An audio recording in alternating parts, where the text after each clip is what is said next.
Mr. Birdie and members of the board, we do have several items for board discussion this evening, quite the list. Our first item is a memorandum of understanding between Fairfield City School District and the City of Fairfield Police Department.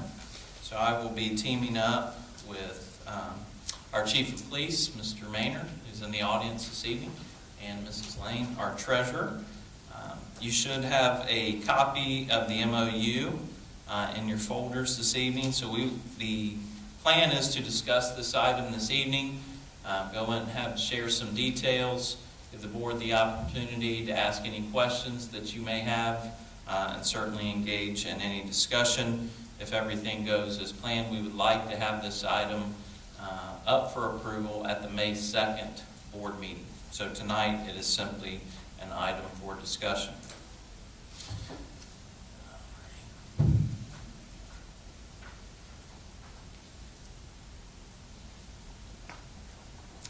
All right, so currently we have 2 school resource officers in our school district. We have a full-time SRO at our high school, and we have an SRO that is shared between our 2 middle schools. Prior to having 2 middle schools, we had 1 officer at our high school and 1 at our only middle school. Once the district moved to 2 middle schools 2 years ago, the 2 middle schools began sharing 1 school resource officer. In Section 5 of the proposed Memorandum of Understanding, you will see that the new proposal is for our SRO program to be staffed by 4 full-time Fairfield police officers. If the MOU is board approved on May 2nd or a future date if necessary, the district will have a full-time officer at the high school, a full-time officer at our freshman school, full-time officer at Creekside Middle School, and a full-time officer at Crossroads Middle School. It also should be noted that the officer at Crossroads Middle School will also serve our academy, which is basically located on the same campus. If everything goes as planned and as approved, our goal would be to have those SROs in place for the beginning of the 2019-2020 school year. I'd like to take just a few minutes to talk about some of the items you see on display up there. I know that when you talk about school resource officers, it's very common for people to go to safety and security, which is obviously a big benefit of having SROs, but it may not necessarily be the most important. All of these benefits are extremely important, but I'd like to talk for a few minutes about relationship building, positive role models, and the impact on our school climates in regard to our school resource officers. Our school resource officers work hard each and every day to build relationships with not just our students, but also our staff members and our parents, which is important. A lot of times we forget about those relationships with our parents. Our SROs go out of their way to get to know kids. I can speak a lot to Officer Harrington, who works at the high school, simply because I have the opportunity to work with him for an extended period of time. I've heard wonderful things about Officer Adamson as well, but I know firsthand Officer Harrington, if you come to the high school, you usually see him interacting with kids, with our students. He does not sit in his office at lunchtime. He's out in the cafeteria. He takes the time to get to know the kids and build relationships with them. Our SROs serve as another positive role model for our student population. They are also an additional resource for our students, but also, and again, not just our students, but our staff and our parents.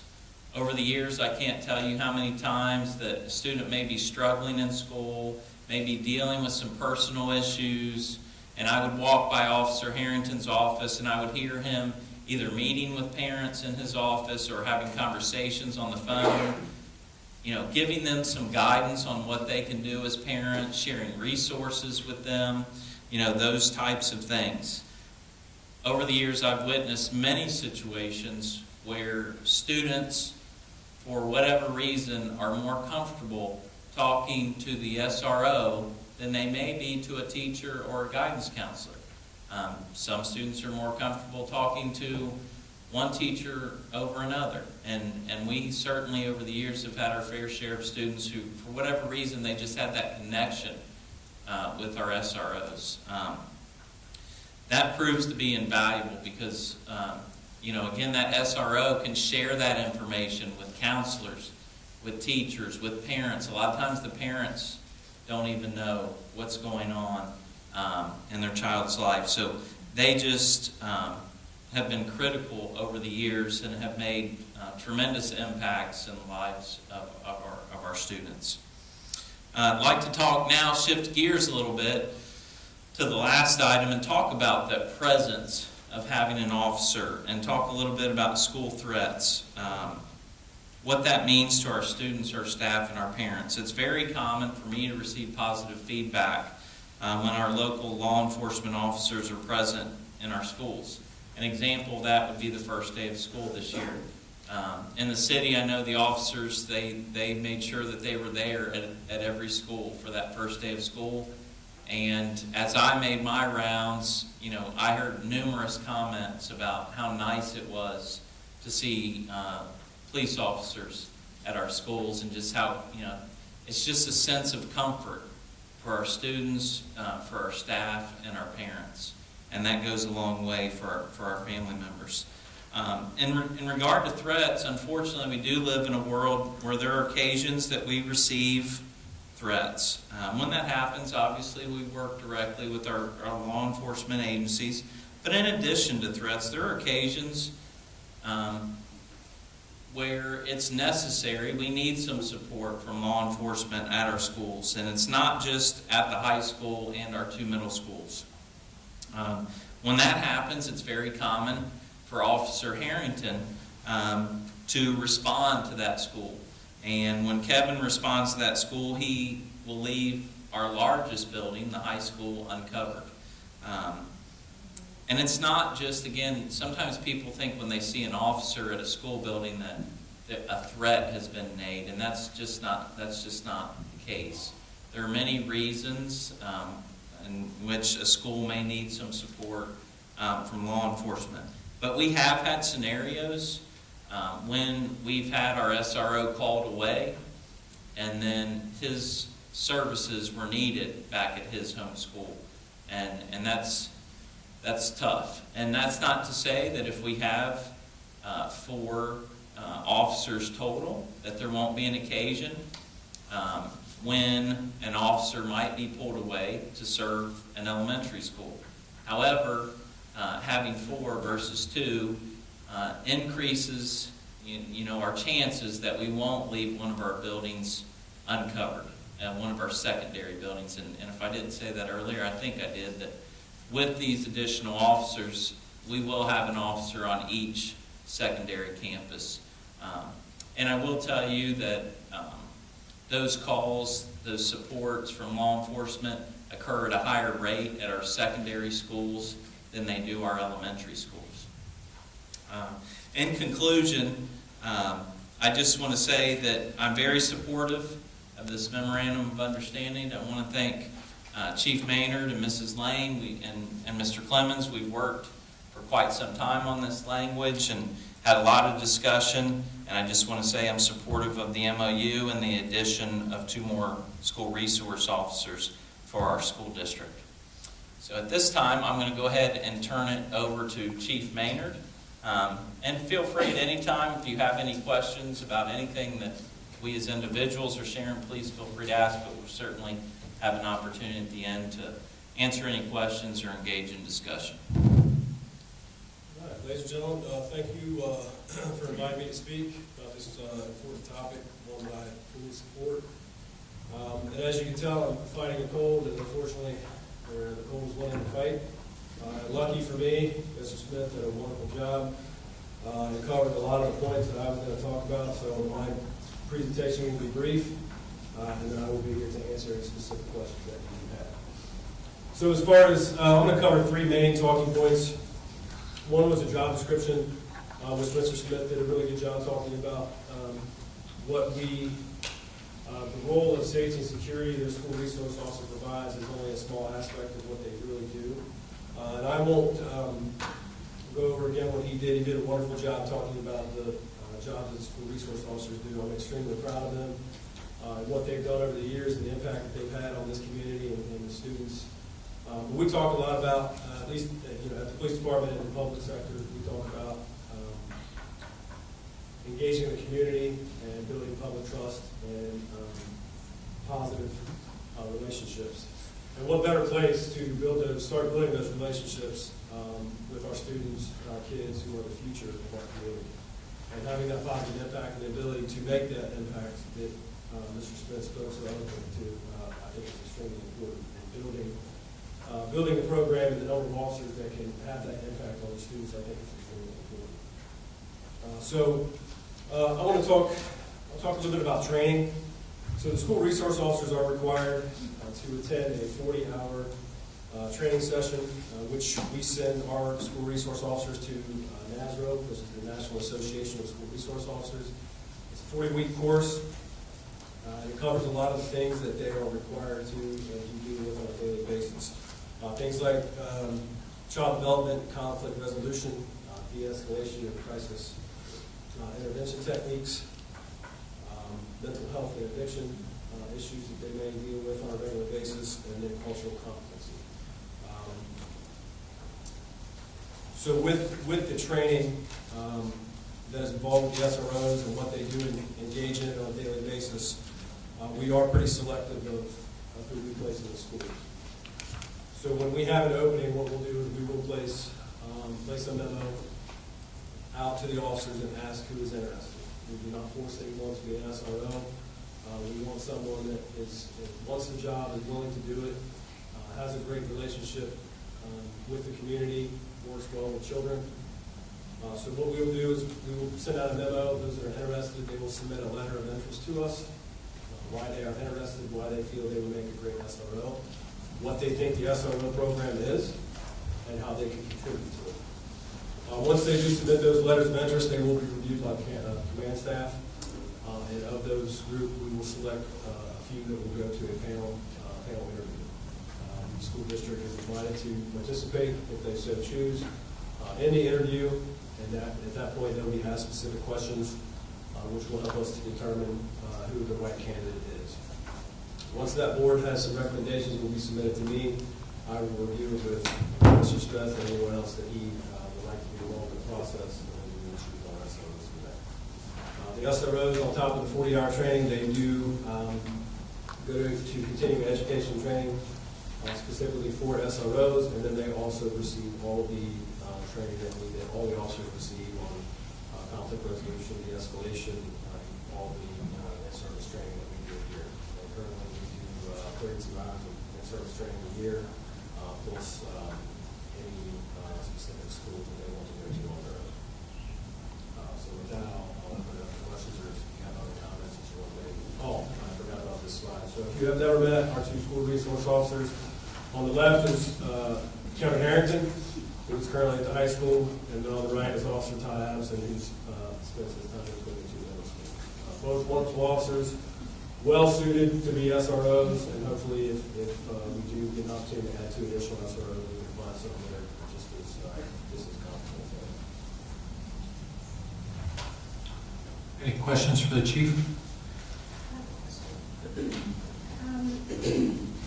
I would like to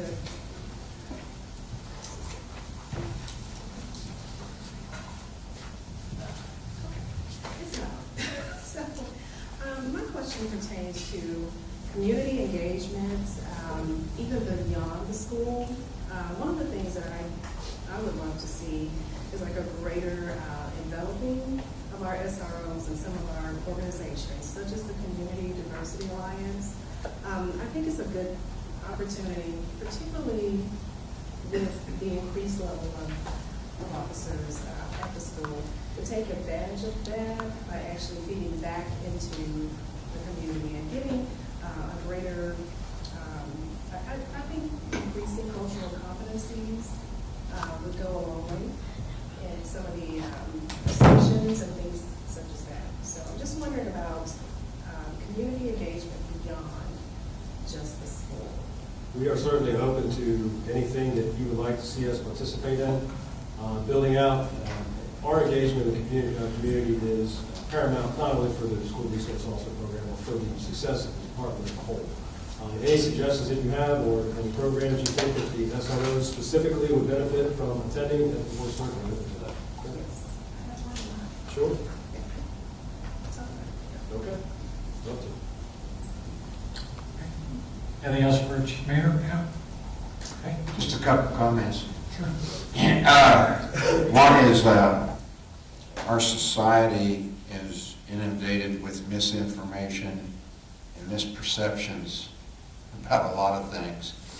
And so I think what's incumbent upon us is to make sure that we clearly communicate, especially the role clarification of SROs,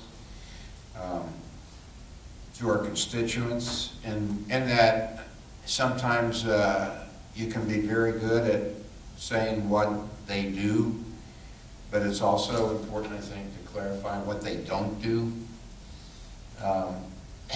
You know, having been involved in school and police organizations for quite a bit of time, I understand that. But to our regular public, they may not. You know, I think one of the misinterpretations that I've seen over the years is that they're there to arrest kids. And it's obvious through what both of you have said tonight that that's not their primary role. The primary role in these other things. So I would just be cautious and make sure that we're pretty purposeful in how we communicate and what we communicate in the way of role clarifications and what they do and what they don't do. Sure. I can speak to that for a moment if you like. Sure. So in the memorandum of understanding, we wanted to spell out specifically what the role of the SRO was and to address some of your points, because it is important for people to understand what the role of the SRO is. One, we're not there, our goal is not to arrest people, arrest our kids, right? Are there certain circumstances that is required? Absolutely. But if we can resolve it by other means, that's something we want to do. And I mean, that's something we do in the community as well. We don't try to arrest our way out of problems. Community engagement, building those positive relationships, that's how you're successful. You can't arrest your way out of a problem. And we certainly don't want to, our children are young and impressionable, and we certainly don't want to have a negative impact on the kids, unless we absolutely have, we have to make an arrest. We're not going to do it. It also applies to the disciplinary process within the school. We're not there to enforce school rules. I mean, if you're running in the hallway and you're creating a hazard, we may, reach out and say, slow down. But we're not there to enforce school rules or punishment or to be the disciplinarian. That's not our goal. We don't want the students looking at us that way. We want them to come to us if they're in need. We want them to trust us, and we want to build that relationship that we keep talking about. So building the program and having additional resource officers in the other schools, I think is extremely important to not only the police department and the school district, but the community as a whole. Hopefully I answered your question. And that's just something I think we just need to reemphasize with people. You're not there to necessarily arrest our kids. There could be a circumstance that would warrant that, but the key part is all the other things. Certainly.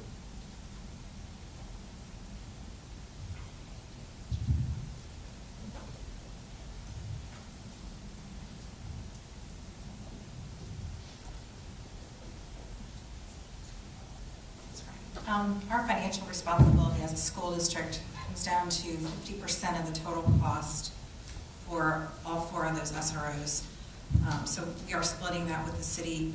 Total costs include basic salary, health benefits, pension, any training, reimbursement for travel, those types of things. And we will be billed monthly from the city for those costs. We're projecting the costs to be about $253,000 per year, depending upon who's hired into those positions. And also, before Mr. Hare asked me how that's going to affect the 5-year forecast, I will include those costs in the May presentation of the update to the 5-year forecast. So Right now, with Chief Maynard's help, it's not going to be an entry-level police officer, as he explained. It will be a veteran, and so right now, we've taken an estimate of where we might think those officers will fall on the scale, and that's how we came up with our projection. So is there any questions regarding the finances? Any questions?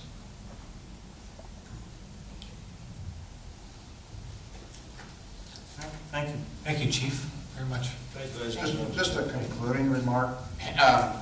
You know, at one time, we had no SROs on board, and I know there was a little bit of apprehension when we went that direction. And in time, people came to realize the value of that. When we brought Natty into the organization, there was some misconceptions about what she's going to do or couldn't do. And in a short period of time, you know, the public understood that they're there for a purpose to make kids safe. This too will probably follow the same route. That is, there might be a little apprehension at first, but then a little time on the job, they'll see the value. We thank all of your officers for making our schools safe. Thanks, sir. Thank you. Any other comments? I really appreciate the collaboration and cooperative efforts of Mr. Smith and Chief Maynard, and this will make our schools safer, but as you've highlighted tonight, it's going to make our schools better as well. I appreciate it very much. Thank you, gentlemen. Thank you. All right, our next several items for more discussion will be covered by Katie Myers. Looks like items 2 through 6. So at this time, I'm going to turn it over to Katie. Call this the Katie Myers Show for a while. I figured I haven't seen you all in a while, so I show up. Good news is I'm not presenting policies this time. All right, so the first item here on the agenda, this item is I will be bringing back to you at the May 2nd meeting for approval. So this item is for discussion tonight that I will bring back to you on May 2nd. This is the District Administrator Evaluation System. What you have in your packet is the draft version of the update that I would like to make. What I have found, what we currently have in place are very outdated evaluation forms for our administrators, both classified, certified, or support and professional staff. I don't know when they were last updated, but you can just tell they're very old. Along with that, we have separate professional evaluations and separate support evaluations.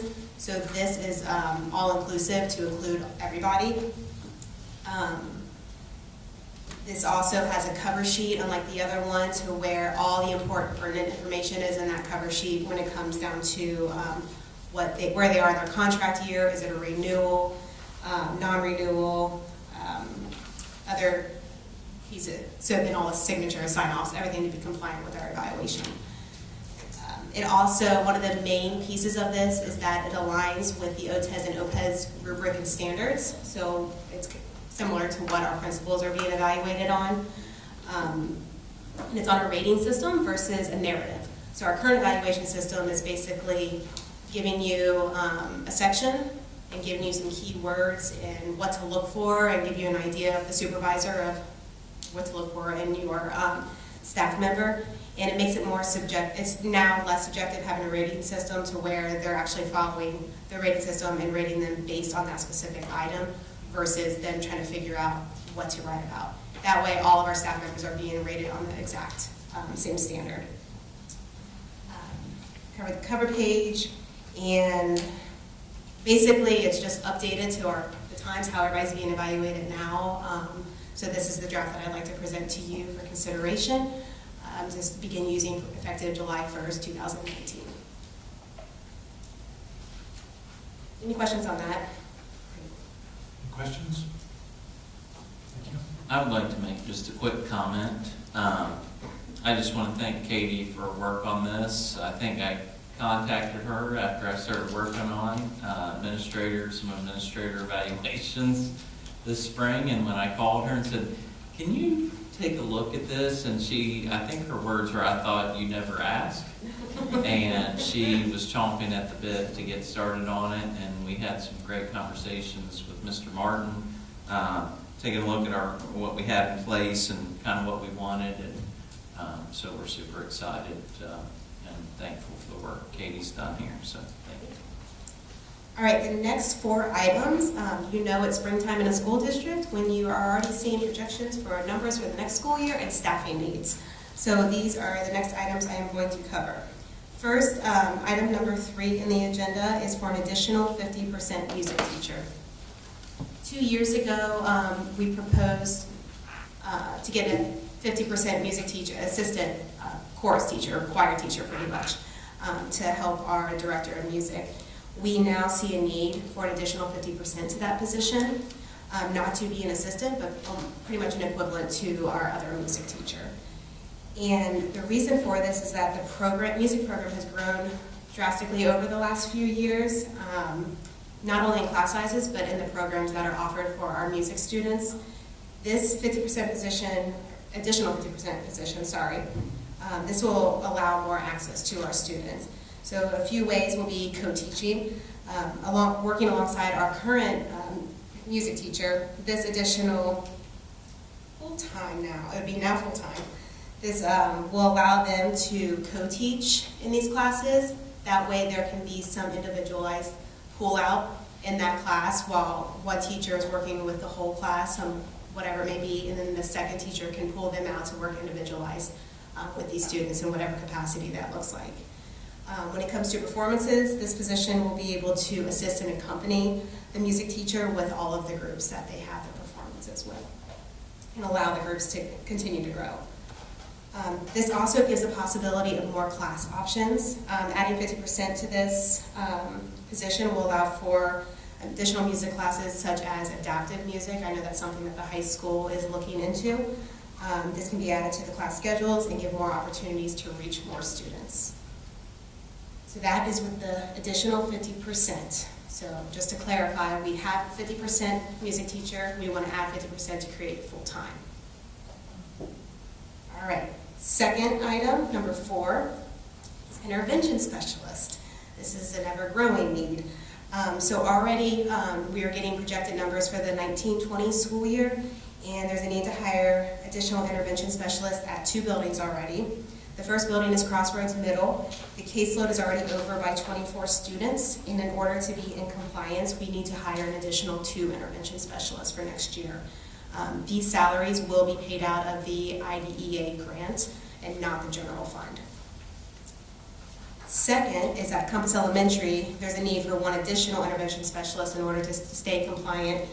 This isn't confirmed where this salary will come out of, what budget, but it most likely might be general fund for that case, but we still aren't certain to where that's coming out of yet. So that's 2 intervention specialists at Crossroads and 1 intervention specialist at Compass Elementary. Item number 5 on the agenda is staffing at Creekside.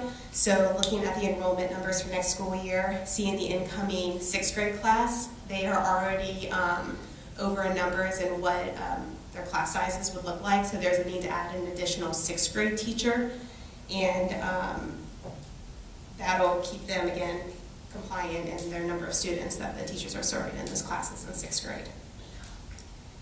And lastly, item number 6, the position is Coordinator of Alternative Programs. This is a new position we want to fill through the Butler County ESC. This actually is a vacancy position that was once filled and has never been filled since, from a few years ago, and it's for our FLEX program. Currently, since that position was never filled, we are currently pulling teachers out of other departments to serve those students' needs at those times. And the problem with that is that it has eliminated sections from their department to offer those course offerings. We would like to bring this position back as a full-time position as coordinator of alternative programs so we can get those teachers back into their classrooms to offer those courses that are needed. The FLEX program supports our most at-risk students to graduate. There have been additional alternative pathway requirements that were introduced this year, and it's created additional obstacles to track, monitor, and support these students. So this position will help oversee the FLEX program and those alternative pathway requirements. And as I mentioned, adding a position will help get those teachers back into their classrooms so they can offer more courses at the high school. So those are all of my items. Any questions on the staffing piece? Any questions for Mrs. Myers? I just have one quick question. The additional staffing at Creekside, do you anticipate, you said sixth grade teacher, is there a subject you're looking at? Sixth grade math. Math. Mhm. Thank you. Okay, thank you very much. Thank you. All right, item number 7, 2019-2020 OHSAA Board of Education resolution to continue membership. Really, this is just a notification that resolution will be on the next board agenda on May 2nd. You may or may not recall that is an annual item that the board must pass in order for our programs to maintain their status in the Ohio High School Athletic Association. So again, just wanted to notify the board that we plan to have that on the agenda at the May 2nd meeting. Okay, our next item, treasurer job description. I'll turn it over to Ms. Lane. Thank you, Mr. Smith. The board may or may not know that the treasurer's job description has not been updated since 2002. So with the newest policy coming out with qualifications and duties of the treasurer, it appeared that the qualifications really is the job description for the treasurer. So what we are looking at doing is basically eliminating the old treasurer job description and rolling it into the qualifications and duties of the treasurer policy. It's more up to date now and actually reflects the duties that the treasurer does, that being me. So if you wouldn't mind, I'd like to just go right into policies. Sure. That's okay. So our first policy tonight is BCC, qualifications, duties of the treasurer. The actual qualifications and duties policy has not been updated since 1995. So we are bringing that up to date, as I said, joining the job description and the qualifications together into one document. So we will no longer need this job description, so we are eliminating that.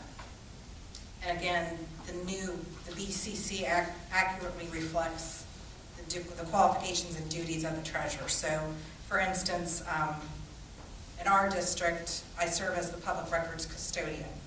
That was not in the OSBA's recommended policy, but I added it because it is one of those duties that's been added over the years, so that's been updated.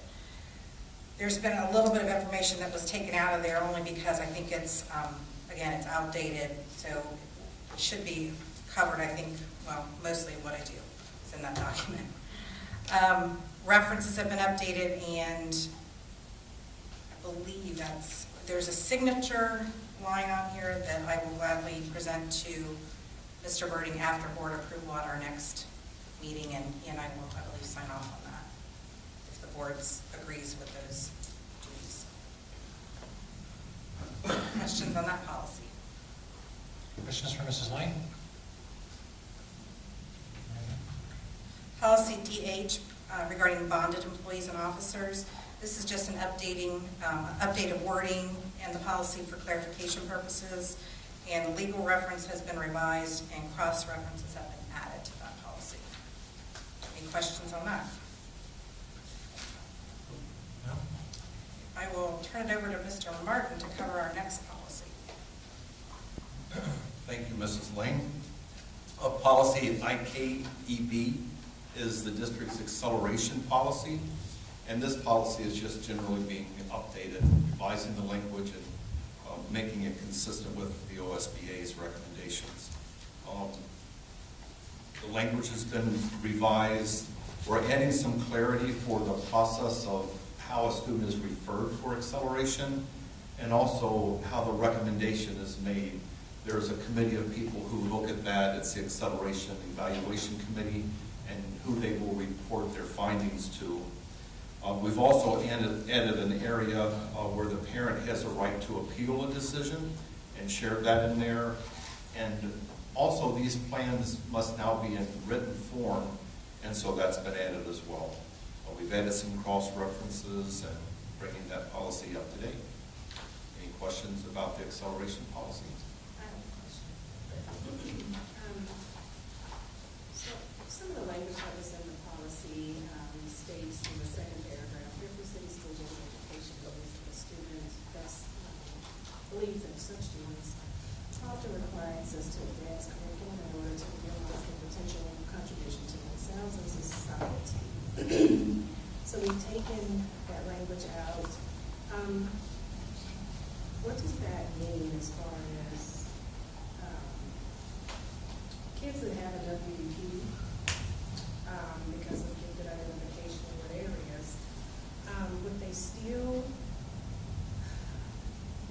get the same opportunities for advanced courses, or is this sort of a language soften that a little bit? What's the impact of that? Not really. They're such two different items. This is simply for if we're accelerating someone in a course or a grade level or a subject.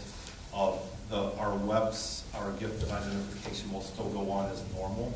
Now, if those parents of a gifted student feel like they need to be accelerated in some point, a grade acceleration, then they can use this policy to provide that as well, or apply for that. It is a committee decision, and they go through a whole series of tests, and that process actually is what has caused this to be updated as they were looking at their process for how to evaluate a student for acceleration. They found that some of this wording needed to be updated, but that's still going to be there, Mrs. Shore. Anything else? Thank you. Okay, our last item for board discussion is Transportation Department restructuring, and I'll turn it over to Mr. Penny. Thank you, Mr. Smith. Mr. Burden, members of the board.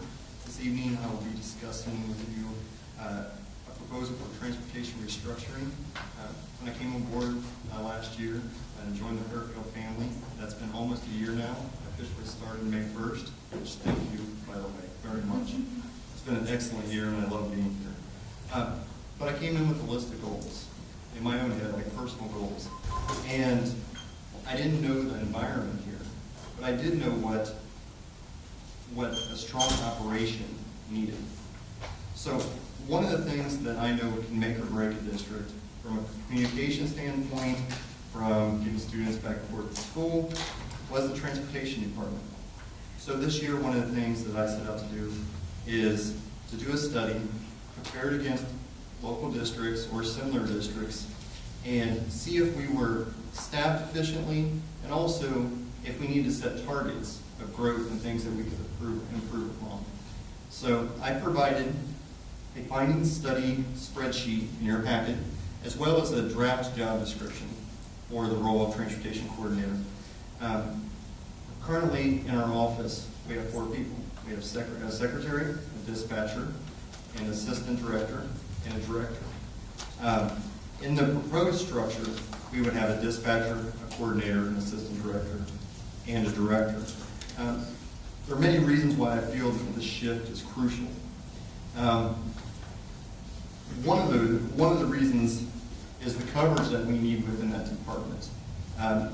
Typically, the department will start up 5:30 in the morning, 5 to 5:30 in the morning, and we'll go 6 p.m. plus.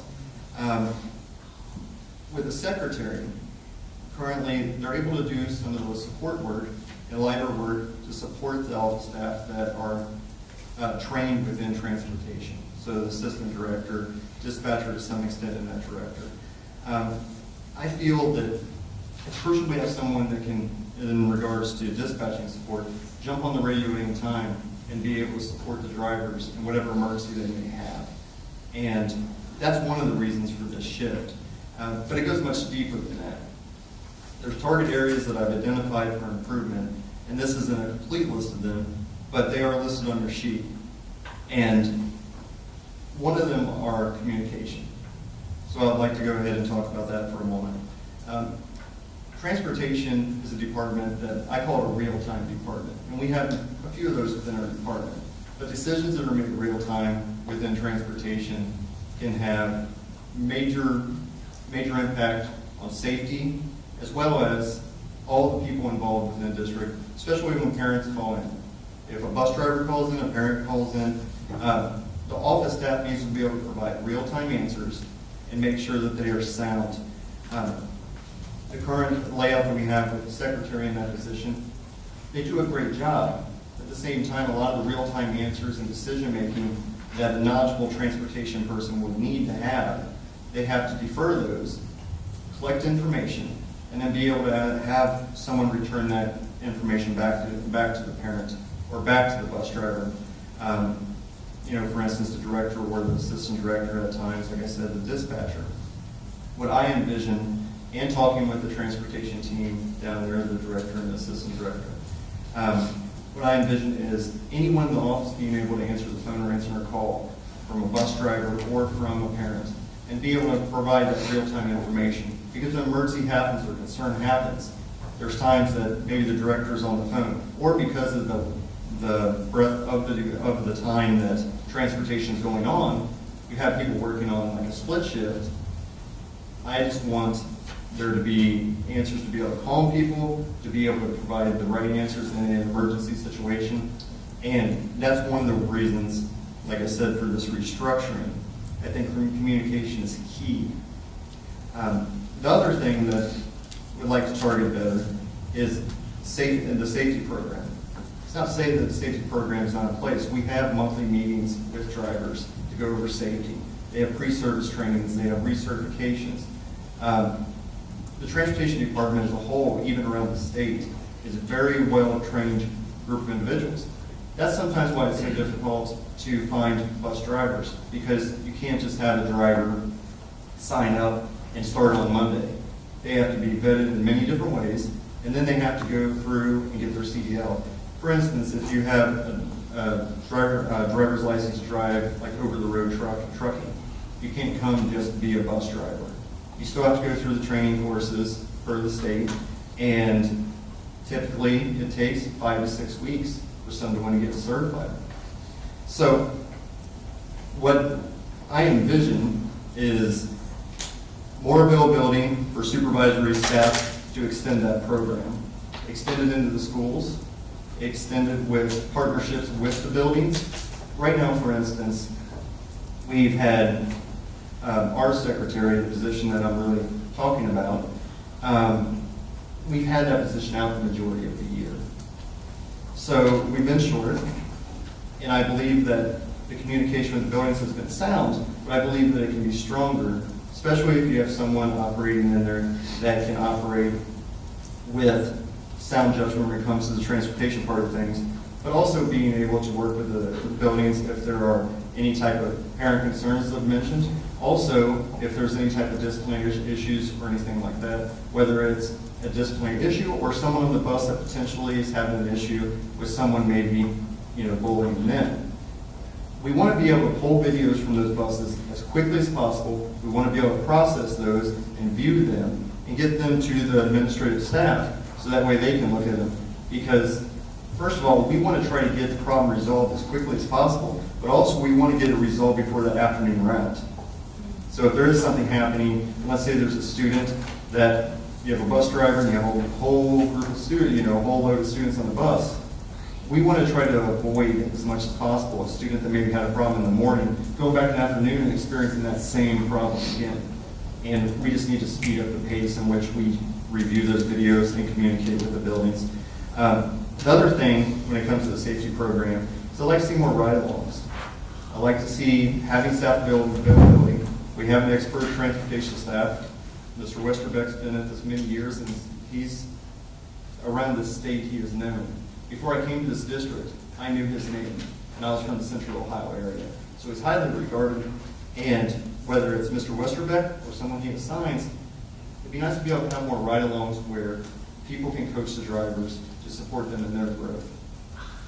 The other part of that is on-road safety monitoring, and that would involve getting on the bus, but but at times doing spot checks on how we're performing, how we're doing from a safety standpoint. Also checking the safety of stops. So we have many, many stops around this district. And being able to just make sure and validate that everything is running well at those stops. Employee coaching, which I mentioned a lot about. I'd like to see more employee coaching. And then I can keep going down the list of different things with the safety program. One of the other things that I would like to see us focus on a little more, and we've done a great job in the HR department, Jill Collins has reached out and put a blanket out for drivers. We tried different ways of finding drivers and acquiring drivers this year. For instance, we tried targeted Facebook marketing. It seems like it's yielded a good amount of people coming in, and we have people calling. I think at this point we have, I think Jill told me 6 to 7 people that responded from our last marketing attempts. Now we have to go through and make sure that they're vetted to make sure they fit the qualifications to become a driver. Then after we talk to them about what it means to be a driver, then we need to make sure that there's somebody that we feel comfortable with, because we could probably find a few more drivers than what we have. We have turned a few away, but we're going to ensure whoever we put on the road is safe. And if it means that we feel that maybe we're going to be a little short at times, that's the way it's going to need to be, because we're going to make sure that we put people behind the wheel that we trust with our students, and that we're proud to have someone working for Fairfield Schools. So, innovative strategies for driver recruitment partnered with HR. I want more discussion between the department, HR. I'm included in that, in those recruiting practices, so we can try to get the best quality people we can get in here working with our students. So I'd like to open up to questions. I have the different districts laid out. There are local districts on here. And one of the things you'll find is, and I knew this from my past life and with working with transportation, is every district has its own unique puzzle in different ways they run. So I'd like to open it up to any questions you may have about this. Questions for Mr. Penny? Is this predicated on the retirement of our secretary? This is not at this point. In my mind, it's when that retirement comes to attrition, yes, we will be moving forward with moving this direction, as long as it's everyone's will to do so. This would be an ESC position. Our current secretary has been out, and we believe there's great potential she will be retiring, but at the same time, we do not have a letter at this point. We would like to be able to continue planning, and as we get into summer, we want to be able to have everything running at full strength as we go into the next school year with these targeted, identified areas for improvement. Is the current secretary position an ESC position as well? It is not. And this would be for an ESC position. Mr. Westerbeck will, I also want to mention that he's doing well, and he'll be returning next week.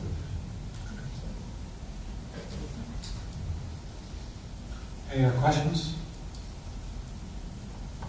Okay, thank you, Mr. Penny.